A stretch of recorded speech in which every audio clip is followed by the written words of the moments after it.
Hey, what's up, YouTube? Kevin Anthony here, and I am lucky enough to have Steph Ganowski with me again. And we are going to talk about how and why you should explore yourself sexually. But before we do that, please make sure that you like, share, and subscribe to the channel.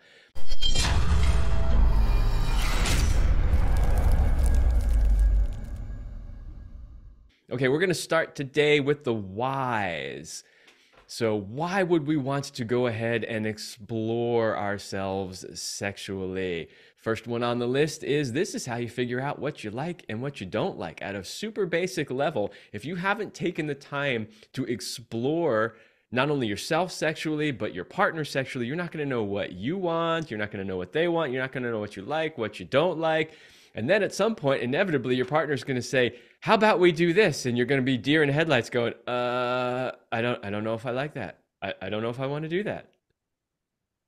Yeah, totally. And, I think there's a lot of men today, especially afraid to masturbate too much, and they hear about like the no fap and everything. But I think that a lot of guys confuse masturbation with porn and masturbation. Those are separate things. So when I encourage men to masturbate regularly, it's to help them learn about themselves and to get the physical health benefits that come along with masturbation. Of course, you should do it in a way that feels best for you. Some guys, it takes away some energy and they know only, once a week is good for them. So it helps you, first of all, understand your body. So you know how to play with those energy levels and know what your sex life can actually give you. So that's important. But to train your body and mind to understand what feels good for you and to train your mind visually, to understand like what thoughts come in your head that really turn you on and get you going can be things that you bring into your relationship with a more advanced level of understanding of yourself sexually and feeling more confident bringing that to your partner. Yeah, and that really brings us to the other three whys. You touched on each one just a little teeny bit. The next one is it enhances your pleasure with your partner because now you know how to direct them, what to tell them. This is what I like. Here's how I would like you to do it, rather than being like, this doesn't really feel good, but I don't really know what to tell him or her to do. Yeah.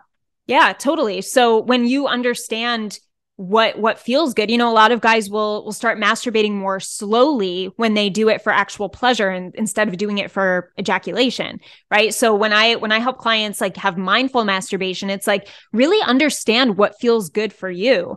And some guys, it's as simple, like I said, as stroking slowly and using lube, which they wouldn't have used before, because it's just rush, rush, rush, get it over with, use the death grip and just come so I can just like release this, right? But when you actually lean into the pleasure part of it, you realize, oh, wow, like slow actually feels a lot better than I thought. Then maybe you start doing that with your partner and it might help you last longer. It might help you feel a lot better. It might help you build up your orgasm to be more intense by the time it happens. So you get to learn a lot about yourself. Plus, prostate play is another thing that guys, weigh in their minds of whether or not they want to get into it or try it. So do it yourself first, like find a toy that you feel comfortable using to play around with that. And then, if you're comfortable and you enjoy it, you can bring it into your partnership that much easier. Yeah, which of course takes us to the next one on the list, which is it makes it easier to communicate what you want. So yeah, I think prostate play is something that a lot of men are actually interested in, but are afraid to ask for. So Yeah. if you have experimented with that a little bit and you know what you like and how you want to do it, that will make it much easier to ask for that from your partner. Totally. All right, and then the last why before we get into the hows is that it will build your confidence. And you spoke to this a little bit already. If you know what you want and you're able to communicate it and you feel relatively assured that you know how this is going to go, you're going to be a whole lot more confident in that action. Yeah, I agree. I know for me as a woman, learning how to squirt and knowing my body could do that when before I didn't know, most of my life, I did not know that was possible for me. So like when I learned that about myself, I was like, oh my God, I'm going to have my partner help me now, and it felt very empowering to bring something to my partner where it's like, hey, like I learned how to do this. Can you try to do it for me? And like, here's what I did. Like, can you find a different way to do it? It was like so it was just such a good feeling to understand my body on another level and then be able to communicate it. And it felt like I was that much more confident. That's a fantastic example that you gave because it's generally easier for women to learn how to squirt on their own. Mm, Uh, when there's hmm pressure, when there's a man, or even, a lot of women will say that it's harder for them to squirt when there's a penis inside them. hmm So, and now once Agree with you've that. learned how to do it, and generally, but a lot of women will say, I can't, I can only do it when he's going down on me or when he's fingering me, but when he's inserted, for some reason, it doesn't happen. So, that whole idea of exploring on your own, learning how your body works, figuring it out first, and then taking it into the bedroom Hmm with a partner, that is. All Yes. right. So we've talked about why you would want to experiment. Now is the how. All right. So, first one on this, practicing solo sex to learn and train your body. Tell us about your solo sex practice, Steph. About mine personally? Yeah. And how it relates to exploring. You're getting too comfortable asking me these personal questions. All right, so take it away. Tell us your night routine. That's right. um, I What toys mean, do you use? What kind of loop? No, I'm just kidding.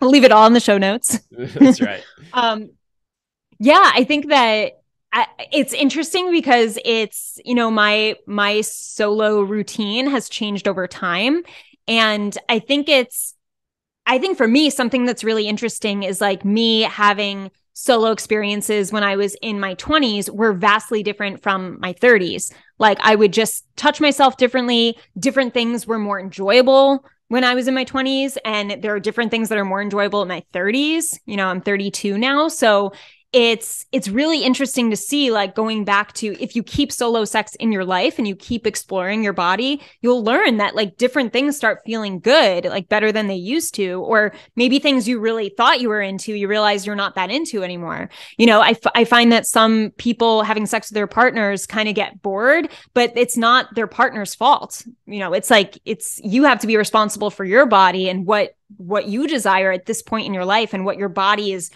craving and wanting at this point in your life. So that solo sex really helps you to understand where you're at those different phases. Yeah, and I love that point that you just brought up, that things can change. Even if you think you've explored in the past and you're like, I got it down, I know the routine that works for me, it may change over time. And so that constant exploration can let you know that, oh, you know what? I used to like that and it's not really doing it for me anymore. And now this other thing that I hated, now I love, right? Yeah. Yeah. And I find that there's a lot of women who feel like all of a sudden they've lost their libido.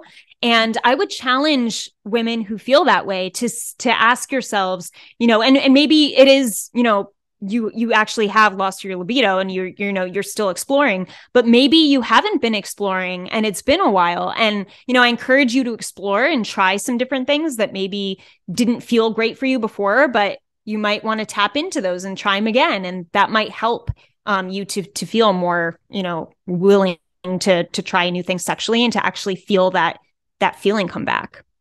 Yes. Okay, so we're in the hows, and our first how was to practice solo sex. And something that can help you with that is to potentially buy some toys and experiment with some toys.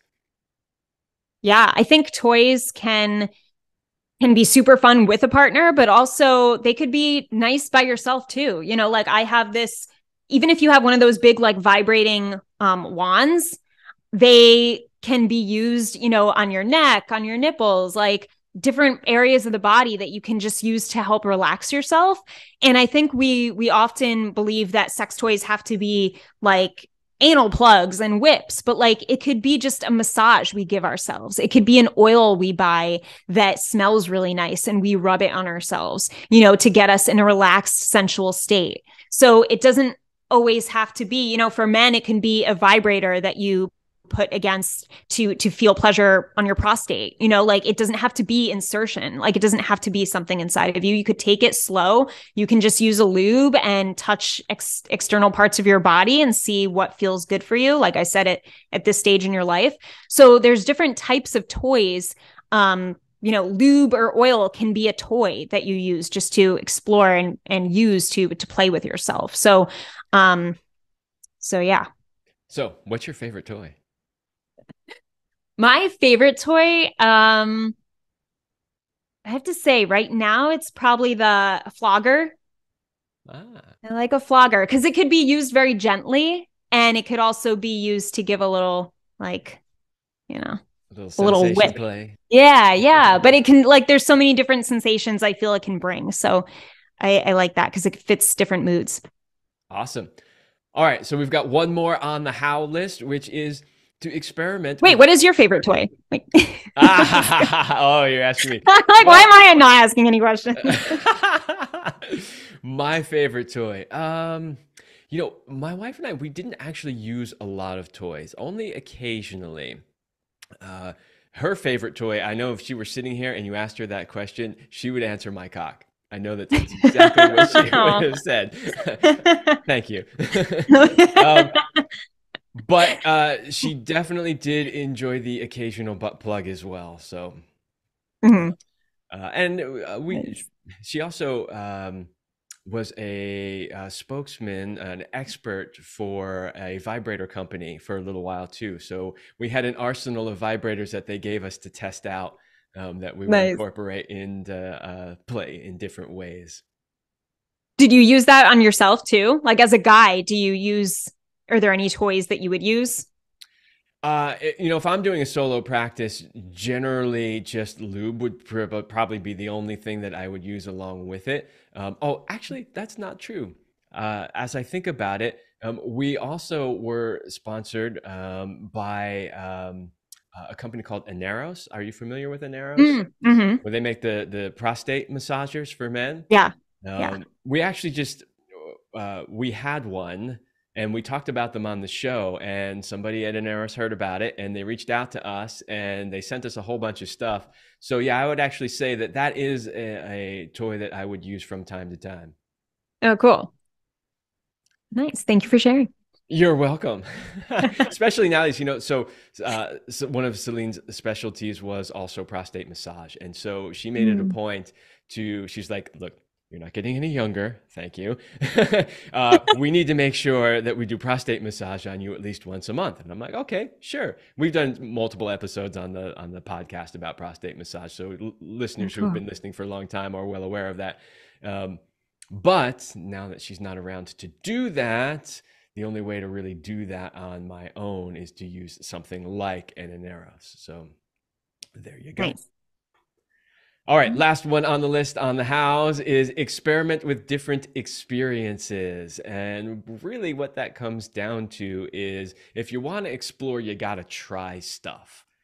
And one of the Mm. things that Selena and I used to say all the time is don't be afraid of failure. You're going to try stuff. Some stuff's going to work. You're going to love it. Some stuff's not going to work. Some stuff's just going to just completely fail in the most hysterical way. And you just got to laugh about it and go, okay, that really didn't work. Like you try some position and like the chair breaks in half, right? And you end up on the floor, I mean, years ago with a girlfriend of mine, she had this hammock set up downstairs and we used to like lay on it and watch movies and stuff like that. And one day we decided, let's try to have sex on the hammock.